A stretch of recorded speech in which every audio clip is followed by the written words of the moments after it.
Bonjour les amis. Trouvez un endroit confortable. Aujourd'hui, je vous raconte une histoire de malédiction. Le titre ? La malédiction du cirque nocturne. Dans la petite ville de Brume-sur-Loire, nichée entre les méandres du fleuve et les collines boisées, l'arrivée du cirque nocturne était toujours un événement. Cette année-là, le jeune Théo Dupont, un garçon de 12 ans aux yeux vifs et aux cheveux en bataille, attendait ce moment avec impatience.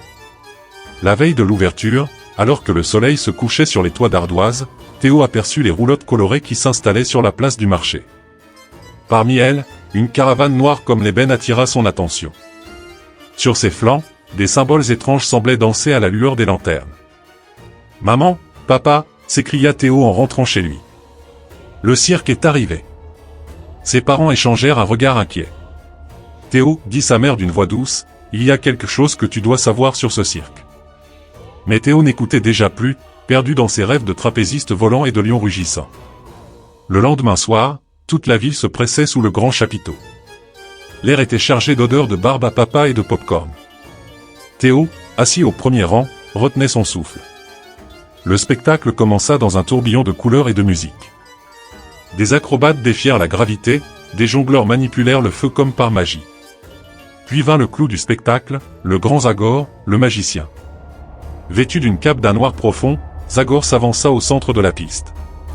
Ses yeux, d'un bleu glacier, balayèrent la foule et semblèrent s'arrêter sur Théo. « Ce soir, annonça Zagor d'une voix qui fit frissonner l'assistance, je vais faire disparaître un volontaire. » Un murmure parcourut le public. Zagor pointa du doigt Théo. « Toi, jeune homme, viens donc m'assister. » Le cœur battant, Théo monta sur la piste. Zagor le fit entrer dans une grande boîte noire. « Abracadabra, que l'obscurité t'emporte !» cria le magicien. Il y eut un éclair de fumée, et quand la boîte s'ouvrit, Théo avait disparu. La foule applaudit, pensant à un tour de magie extraordinaire. Mais les minutes passèrent, et Théo ne réapparaissait pas. L'inquiétude commença à monter. « Où est mon fils ?» cria la mère de Théo, paniquée.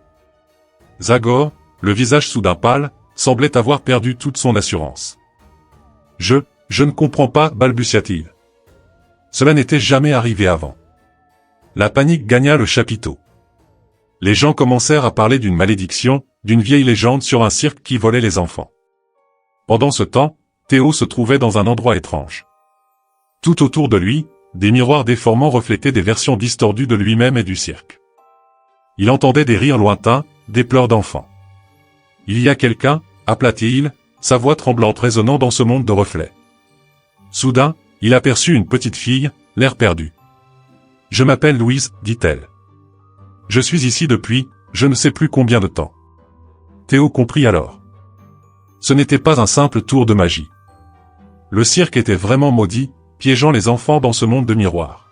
« Il faut qu'on trouve un moyen de sortir d'ici, dit Théo avec détermination. Ensemble, Théo et Louise explorèrent ce monde étrange. Ils découvrirent d'autres enfants, piégés depuis des années. Tous racontaient la même histoire, le grand Zagor les avait fait disparaître, incapable de les ramener. Théo remarqua que chaque miroir montrait une scène différente du monde réel. Et si c'était des portes, se demanda-t-il. Rassemblant son courage, il toucha l'un des miroirs.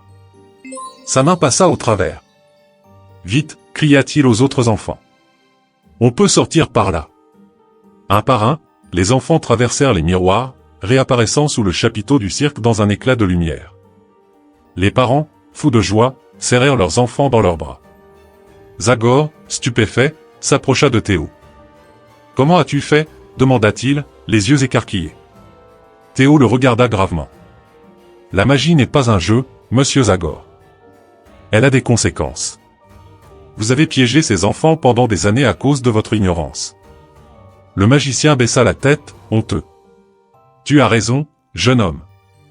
Je promets de ne plus jamais utiliser cette boîte. » Cette nuit-là, le cirque nocturne quitta Brume-sur-Loire, emportant avec lui ses mystères et ses secrets. Mais la ville n'oublierait jamais le courage de Théo, le garçon qui avait brisé la malédiction. Et toi, cher lecteur, que ferais-tu si tu te retrouvais piégé dans un monde de miroirs? Quel reflet de toi-même y verrais-tu, et comment trouverais-tu le courage de les affronter pour retrouver ton chemin?